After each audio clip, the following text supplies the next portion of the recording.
సర్వాంగనాస్త్రం. హరే కృష్ణ.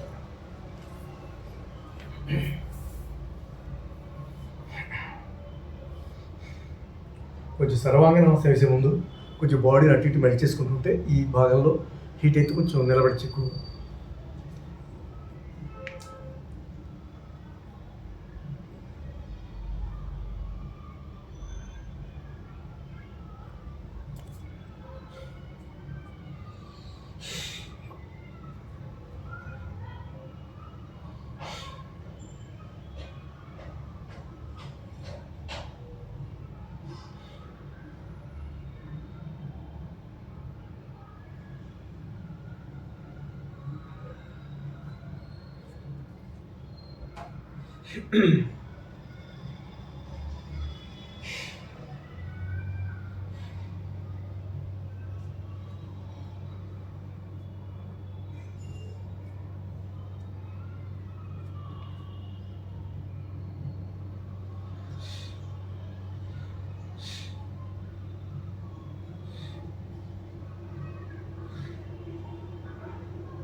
మస్తు గర్భాసం, మీ కాళ్ళు ఇక్కడ రావడం మస్తు గర్భాసం.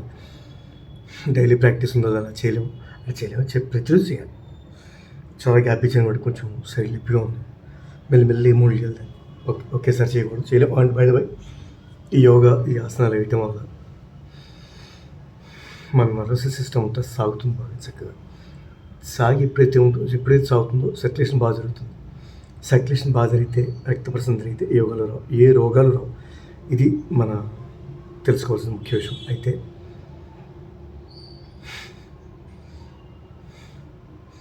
పారే నీరుకి ఎప్పుడు ప్రవేశిస్తుంది నీళ్ళు, దాంట్లో దోషం. నీళ్ళు చక్కగా పరిమళంగా, శుభ్రంగా, చక్కగా ఒక రకంగా అమృతం వాసన వేస్తాయి,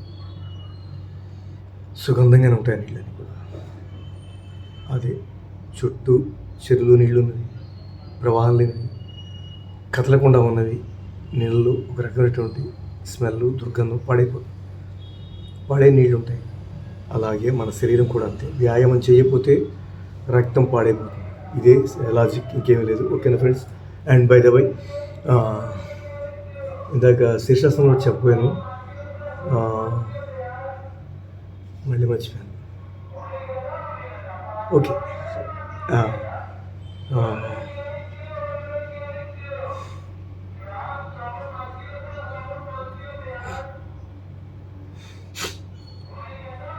నేనేం చెప్పినా సరే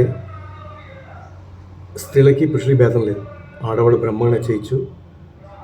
ఈ సర్వాంగనాసనానికి దీని పరిమితులు లేవు. పరిమితి అంటే మీన్స్ అదే మన అంటే ఇన్స్ట్రక్షన్స్, రూల్స్ ఏం లేవు. అంటే నిగ్రహశక్తి ఉండాలి అదేమీ లేదు, చేయొచ్చు, ఫ్యామిలీ చేయొచ్చు. కానీ శీర్షాసనానికి మటుకు మళ్ళీ చెప్తున్నా, శీర్షాసనానికి మటుకు ఖచ్చితంగా నిగ్రహశక్తి కావాలి.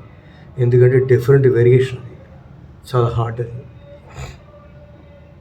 అయితే అసలు ఏ ఆసనాలు వేసినా నిగ్రహశక్తి ఉంటే ఒక టెంపో ఉంటుంది, 100%. మనం స్కలించేది ఎంత స్కలించినా, ఒక రెస్పాన్స్ స్కలించినా దాని శక్తి మన శరీరంలో ఉంటే ఎంతో తెలుసా, వర్ణించలేము. బాహ్యంగాను వర్ణించడం, అంతర్గతంగా కూడా వర్ణించలేం. వర్ణించాలంటే బ్రహ్మదేవుడికి కూడా సాధ్యం కాదు, ఈశ్వరుడికి సాధ్యం. అది ఆ స్వరం, ఆ స్కలించినటువంటి ఆ దాంట్లో ఉన్న శక్తి మర్మం. అందుకని వర్ణనాతీతం అనమాట ఆ శక్తిని. ఈ భూమి మీద కూడా మానవుడు ఎవరు ఇంపాసిబుల్ అనమాట, ఎవరు చెప్పలేదు. అంత శక్తి అనమాట, అంత గొప్పది. అందుకని బ్రహ్మచర్యం అంత గొప్పది. ఇంకా నేను కొన్ని విషయాలు చెప్పకూడదు, కొన్ని మర్మాలు అంతే, కొంచెం చెప్పకూడదు. ఓకే, ఏదైనా ఏం చేసినా సరే కొంచెం నిగ్రహశక్తి ఉంటే బెటరు. ఓకేనా మై ఫ్రెండ్స్? Thank you. అందరూ చేయండి. ప్రతిరోజు ఇలా యోగాలు చేయడం వల్ల సమయం ఉన్నప్పుడు ఖచ్చితంగా దీన్ని టైం స్పెండ్ చేయండి. ప్యూర్ వెజిటేరియన్ తినండి. ఈవెన్ గుడ్డు కానీ, బ్రెడ్లు కానీ, పాత ఐటమ్స్, కేకులు కానీ తినకండి. చాలా డేంజర్ ఐటమ్స్ అవన్నీ కూడా. స్లో పాయిజన్స్ టు హెల్త్, స్లోగా మీ హెల్త్ని పాడు చేస్తాయి. అందుకని దయచేసి వాటి జోలికి వెళ్ళొద్దు. పిజ్జాలు కానీ, బర్గర్లు కానీ, రోడ్డు మీద వేపుతుంటే టీం ఆ ముగ్గులు వేపుతూనే ఉంటాడు. అది ఆ ఫ్రైడ్ రైస్లు అవి. నేను చాలామంది లేడీస్ చూస్తుంటాను, మంచి బాగుంటారు పాపం, వాళ్ళంతా వెళ్ళి ఎగ్ ఫ్రైడ్ రైస్ అవి తినేస్తూ అంటారు. చాలా దానివల్ల ఏంటంటే వాళ్ళ మెన్సెస్ ప్రాబ్లం అవుతాయి, వాళ్ళ లివర్ పాడైపోతుంది, అన్నీ పాడవుతాయి. అందుకని ఏంటంటే అసలు అలాంటి ఫుడ్లు తినద్దు. చక్కగా సాత్వికమైన మంచి ఫుడ్లు తినండి, దాన్ని బట్టే బాడీ బాగుంటుంది. ఇప్పుడు కూడా ఇడ్లీలు తినండి, చపాతీలు తినండి, పూరీలు తినండి, దోశలు తినండి, చక్కగా అవి తినండి. ఆ వేపుతున్న ఫుడ్లకి తినకండి, పిజ్జాలు, బర్గర్లు తినకండి. హెల్త్ని చాలా కాపాడుకోండి, చాలా జాగ్రత్తగా కాపాడుకోండి. ఒక్కసారి బాడీ పడితే కష్టం, అది చాలా జాగ్రత్త, careful friends. Okay, Hare Krishna. Vegetarian body ఏమి కాదు, ఆల్వేస్ బ్రహ్మాండంగా ఉండొచ్చు. వెజిటేరియన్ తినండి, ప్రయారిటీ. ఈవెన్ గుడ్డు కానీ ఏమి తినద్దు. నేను ఇచ్చే సజెషన్ ఇది. హరే కృష్ణ. నెక్స్ట్ వృశ్చికాసనం.